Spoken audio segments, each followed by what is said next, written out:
All right, guys, so the Yamaha R9 has finally been unveiled. And if you're anything like me, you have been on pins and needles waiting for the specifications of that bike to be released. Now, if you're not in the know, the R9 is taking the place of the R6 as Yamaha's middleweight contender for a super sports type of motorcycle.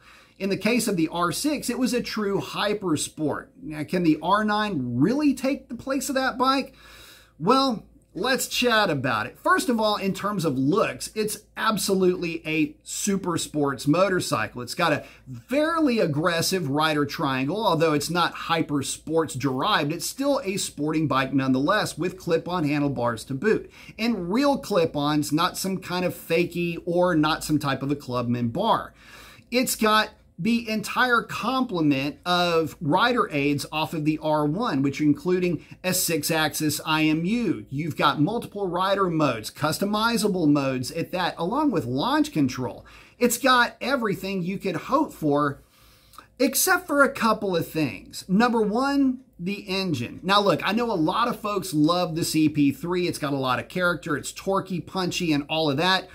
Well, it's still going to be that in this motorcycle, but it was not augmented in terms of horsepower. Still putting down 117 horsepower and 68-ish pound-feet of torque at the flywheel. And that horsepower number is less than the 600. But you might be quick to say, yeah, but it's got more torque. It's a 900 versus a 600. True, it is a larger engine, and it will make power earlier on in its power band. But the reality is that that 600 hyper-class engine is spinning to a full 50% higher in terms of RPM, which means gearing is all on the side of the 600. I will not believe, unless I see it with my own eyes, the same rider getting the same kind of lap times out of the R9 that you could in the Hyper Sports 600 class bikes. It's just not going to happen. But where it will do well is on the street. This is, in essence, a street-derived or a street-purposed motorcycle. It just happens to be a bit sporty. The thing is, though, I don't want to just limit it to that. I know some of the press is showing the bike on a track, and I get that many guys may look at this as a fun, fairly powerful for an entry-level motorcycle for the first-time track goer. I can understand that. There's a lot of bikes that might be better suited, especially at the price point that this motorcycle looks to be targeting. Because here's another problem with this thing. It's slated to be around 12,500 British sterling pounds, and in today's exchange rate, you're looking at $16,000 for this motorcycle.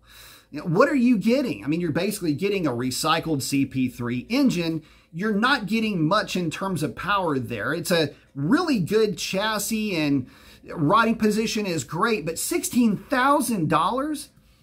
This is what we were all afraid of with this motorcycle, and it looks like it's come to pass. I could probably let the lower power level slide. It is a CP3, and on the street for somebody who's not in it to win it, in other words, you're not trying to feather tires out on your favorite country roads, this will be a fun motorcycle, and it might, in fact, be right for you. But the price point, ouch. Look, first of all, let's look at motorcycles that cost less. All of the Hypersport 600cc bikes cost less by an order of magnitude, $2,000 to $3,000 in most cases. One of those bikes is the one motorcycle you don't want to be put into a cage match with, and that's the GSXR 750. Substantially more power and substantially less expensive, to the tune of about $3,000 if all of this pricing ends up shaking out the way that it looks like it does.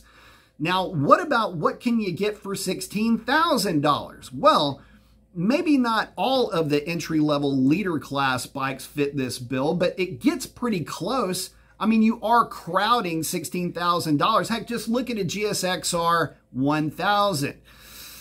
It's got the pedigree. It's a hyper sports class motorcycle making a full 83 horsepower more. That's not in the same class for the same kind of money. You can talk about electronic aids all you like, but does a motorcycle that's only making 117 horsepower need all of those rider aids? I'd argue that it doesn't. I mean, it's a good feel-good thing, but talking about things that feel good, you're replacing whiskey with White Claw with this type of motorcycle. It is a participation trophy, and that's the unfortunate way that I think a lot of folks are going to look at it, especially when you look to maybe augment the power on your own. CP3s aren't known to take well to exhaust and tuning the way that other motorcycle engines have. So it looks to be a really good motorcycle if you look at it in a vacuum. Unfortunately, as they say, comparisons, well, you can ruin something through comparison, and that's what you'll end up doing with this bike. I think it'll be a really good bike. I think a lot of folks were hoping that this could be the next spiritual successor. It could have been Yamaha's new Daytona, if you will, if you're a Triumph fan, but anyway, it didn't do that. Here's what we've got. We've got a sports motorcycle that makes about 120 horsepower.